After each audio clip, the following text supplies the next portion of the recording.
তারা যে বাস্তবতার মধ্যে আছে যে একটা নির্বাচন হলো, ওদের জন্য আসলে সেফ এক্সিটটা কি, যার ফলে তাদের জন্য আবার এই বাস্তবতাটাও অনেক ক্ষেত্রেই সঠিক যে তাদেরও রাজনৈতিক দল সংগঠিত করা ছাড়া তাদের জন্য কিন্তু সেফ এক্সিট নাই। এখন মুশকিলের জায়গাটা হচ্ছে আমি রাজনৈতিক দল সংগঠিত করলাম, কিন্তু আমি যদি বিএনপিকে তাদের সাথে কম্পিট করতে হয়, সেই ধরনের সাংগঠনিক শক্তি তৈরি হচ্ছে কিনা। আন্দোলন সময়কার শক্তি আর নির্বাচনকালীন যে রাজনীতি সেটা কিন্তু ভিন্ন, এবং নির্বাচনকালীন রাজনীতির জন্য যেই ধরনের জনসমর্থন, যেই ধরনের পপুলার ফিগার তৈরি করা যায়, কারণ বাংলাদেশের রাজনীতিতে খুবই গুরুত্বপূর্ণ হচ্ছে ক্যারিশমা।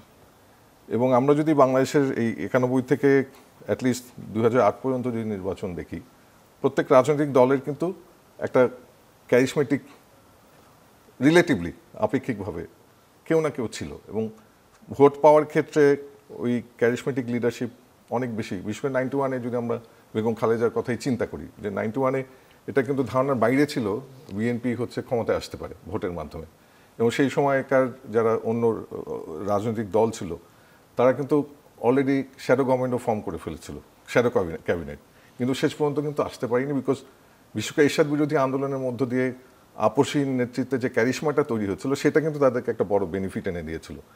কিন্তু এনসিপির ক্ষেত্রে এই ধরনের ক্যারিশমেটিক লিডারশিপ কিংবা এই ক্যারিশমাটা প্রডিউস করা সম্ভব হলো কিনা 5ই আগস্ট পর্যন্ত। 5ই আগস্ট পর্যন্ত সম্ভব হয়েছে, কিন্তু 5ই আগস্ট পরবর্তীতে যে ক্যারিশমাটা আমার কাছে মনে হয় অনেক ক্ষেত্রেই সম্ভাবনা ছিল তাদের নেতৃত্বের মধ্যে, কিন্তু সেই সম্ভাবনাটা নিহত হয়েছে যখন তারা কোনো সততার উদাহরণ তৈরি করতে পারেনি, তারা কোনো শ্রমের উদাহরণ তৈরি করতে পারেনি, যেটা মানুষের আকাঙ্ক্ষা ছিল।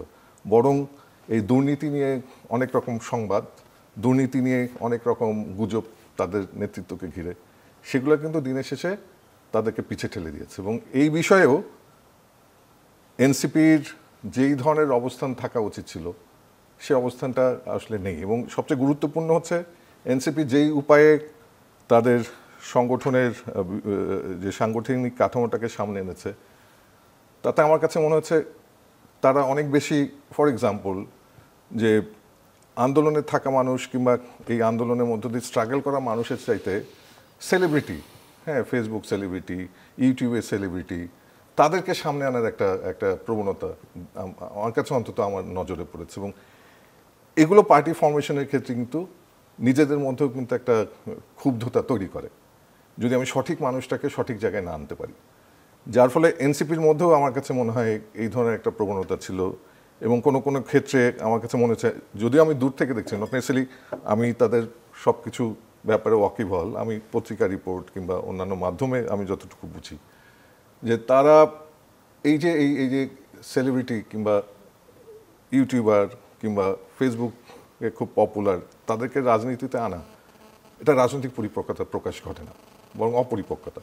যেই স্ট্রাগলের মধ্য দিয়ে গেছে, সেই স্ট্রাগলটা যদি এখনকার পলিটিক্সে ট্রান্সমিট না করা যায়, তাহলে ওই পার্টির জন্য সংকট তৈরি হয় এবং সম্ভাবনাটাও লুপ্ত হয়। তাদের যে সাম্প্রতিক কর্মসূচি পদযাত্রা, সেটার আসলে প্রভাবটা কি পড়তে পারে তাদের উপর? বা সেটা তো খুব জরুরি ছিল, এবং এটা বরং আরও অনেক আগেই জরুরি ছিল।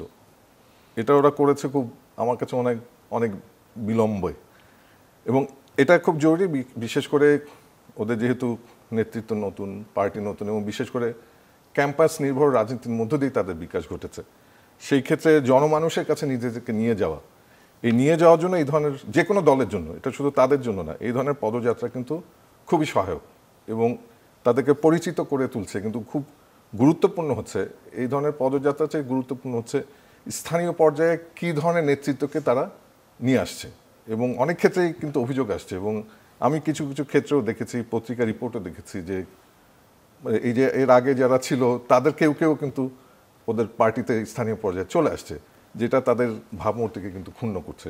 কিন্তু ভালো দিক হচ্ছে অন্তত এই পদযাত্রাটা শুরু করে তাদের মধ্যে নিশ্চয়ই অনুধাবন হবে যে সাধারণ মানুষের সাথে কানেক্টেড হতে গেলে তাদের আসলে কী ধরনের সাংগঠনিক কাঠামো প্রয়োজন এবং কী ধরনের রাজনীতির বিকাশের প্রয়োজন। এই সনাতনী রাজনীতির ঘেরাটোপের মধ্যে থাকলে, এক মঞ্চ থেকে আরেক মঞ্চে দৌড়ালে এটা সাময়িক কিছু ফল নিয়ে আসতে পারে, কিন্তু দীর্ঘমেয়াদে তাদের সম্ভাবনাটাকে শক্তিশালী করে না।